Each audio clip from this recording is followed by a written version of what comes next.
USA.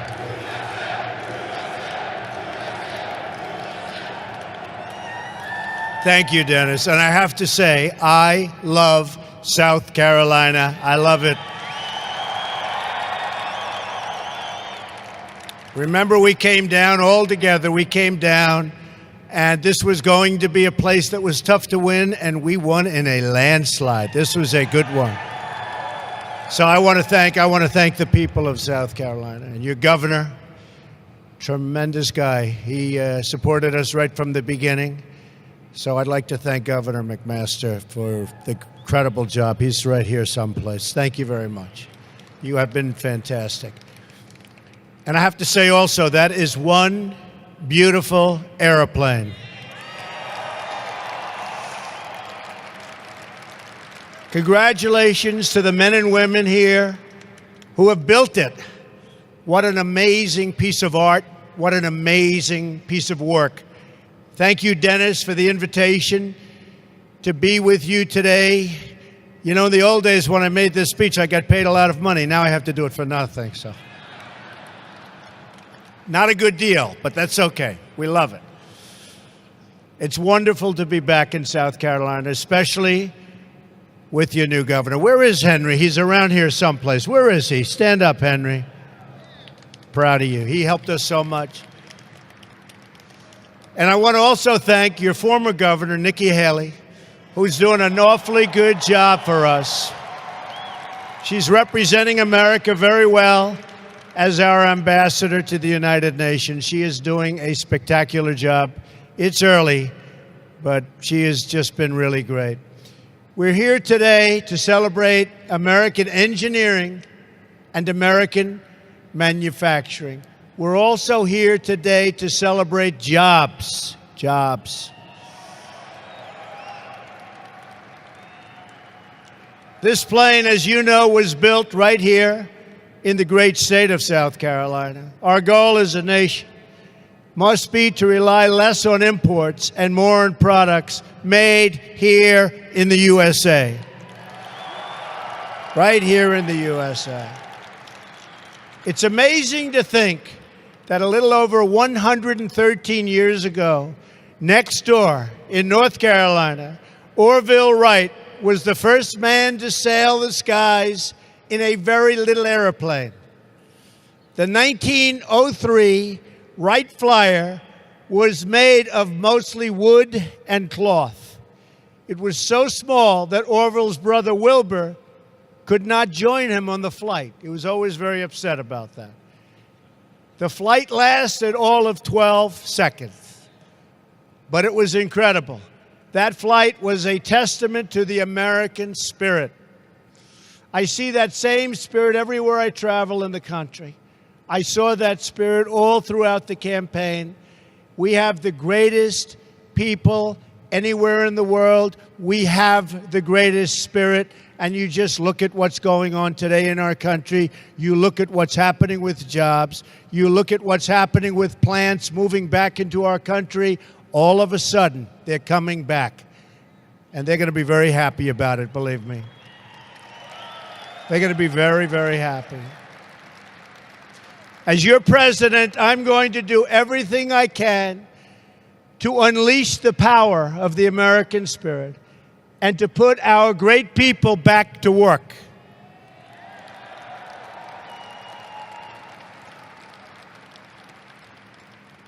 This is our mantra: buy American and hire American. We want products made in America, made by American hands. You probably saw the Keystone Pipeline I approved recently, and the Dakota. And I'm getting ready to sign the bill. I said, where is the pipe made? And they told me, not here. I said, that's good. Add a little sentence that you have to buy American steel. And you know what? It's the way it is. It's the way it's going to be. We are going to fight for every last American job. We've come a long way since the Wright brothers and their first flight more than a century ago. Your plane is made of carbon fiber. It seats 330 passengers. It's 18 feet longer than the previous version of the 787. And this airplane can fly for half a day before it touches the ground. The name says it all, Dreamliner, great name. Our country is all about making dreams come true. Over the last number of years, that hasn't been necessarily the case, but we're going to make it the case again.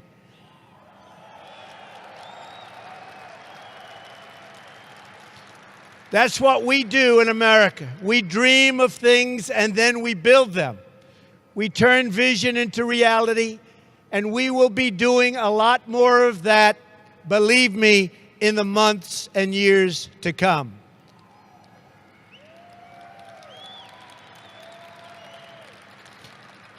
I also want to say a word to all of the members of the armed forces who are here with us today in this record crowd.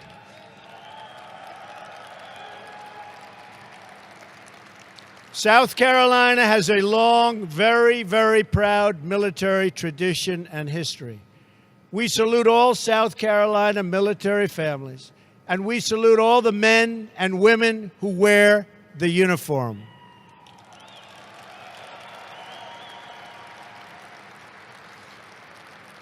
We are going to fully rebuild our military. By the way, do you care if we use the F-18 Super Hornets? Or do you only care about, what do you think? Well, thought that was a Super Hornet. We are looking seriously at a big order, and we'll see how that, the problem is that Dennis is a very, very tough negotiator, but I think we may get there. We're also working on the Air Force One project, which was a difficult project for previous administrations, but it looks like we're getting closer and closer. And we're going to ensure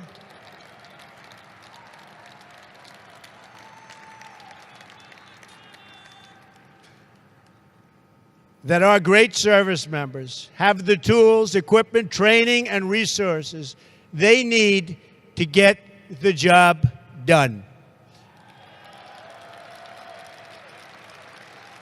As George Washington said, being prepared for war is the best way to prevent it. And that's really what it is. Best way to prevent war, being prepared. Peace through strength. We build a military might so great, and we are going to do that none will dare to challenge it. None.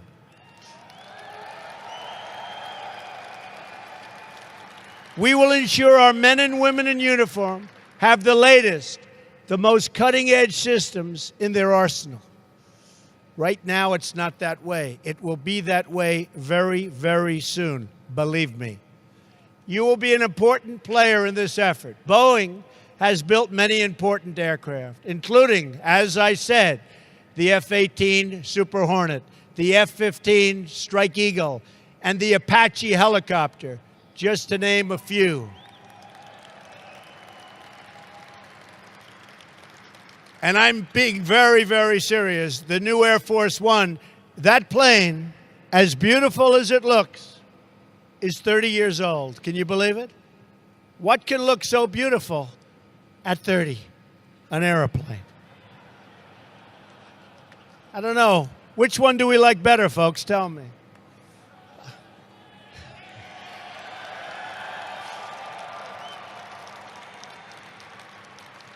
On every front, we are going to work for the American people. Nowhere in our focus is, and I mean this so strongly, and our focus has to be so strong, but my focus has been all about jobs.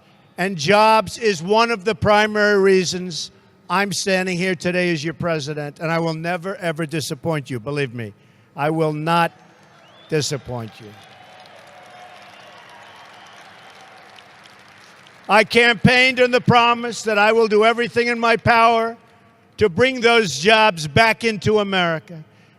We wanted to make much easier, it has to be much easier to manufacture in our country and much harder to leave. I don't want companies leaving our country, making their product, selling it back, no tax, no nothing, firing everybody in our country. We're not letting that happen anymore, folks. Believe me, there will be a very substantial penalty to be paid when they fire their people and move to another country, make the product, and think that they're going to sell it back over what will soon be a very, very strong border. It's going to be a lot different. It's going to be a lot different. Already, American industry is roaring back. And believe me, if we, not me, I'm a messenger, if we didn't have this victory, we wouldn't be even talking about it. To achieve that goal, we're going to massively reduce job-crushing regulations, already started, you've seen that send our jobs to those other countries. We are going to lower taxes on American business so it's cheaper and easier to produce product and beautiful things like airplanes right here in America.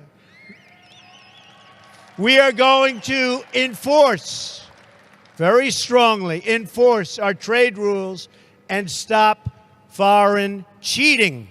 Tremendous cheating. Tremendous cheating. We want products made by our workers in our factories, stamped with those 4 magnificent words: made in the USA.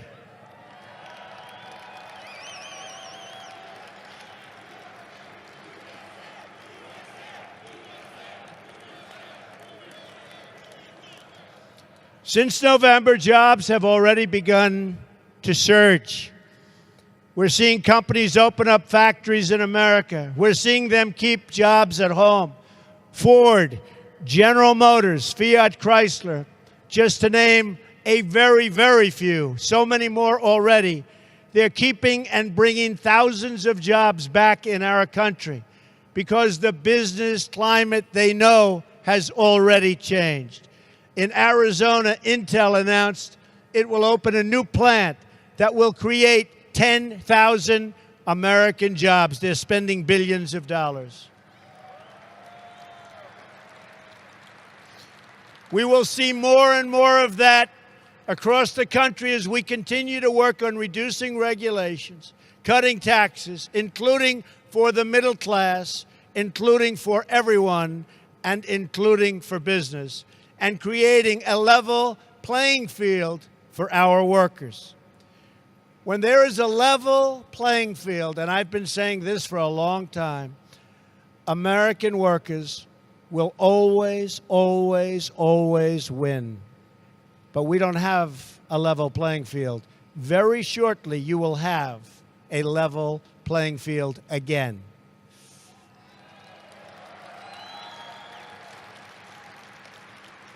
Because when American workers win, America as a country wins. Big league wins.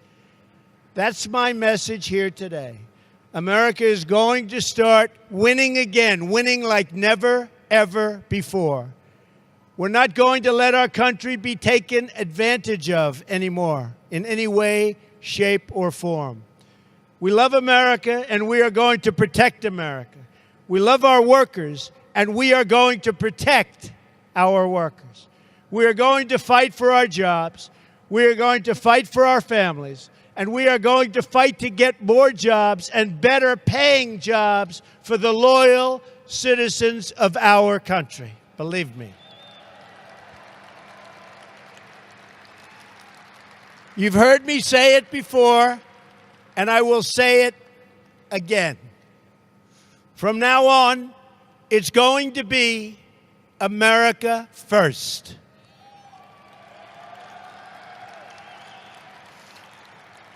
Working together as a unit, there is nothing we cannot accomplish. No task too large, no dream too great, no goal beyond our reach.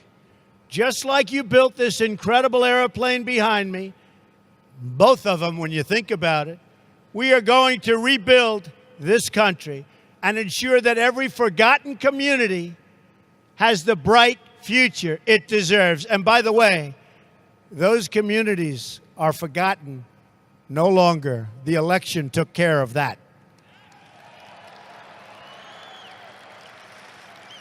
And we will pass on to our children the freedom and prosperity that is their American birthright.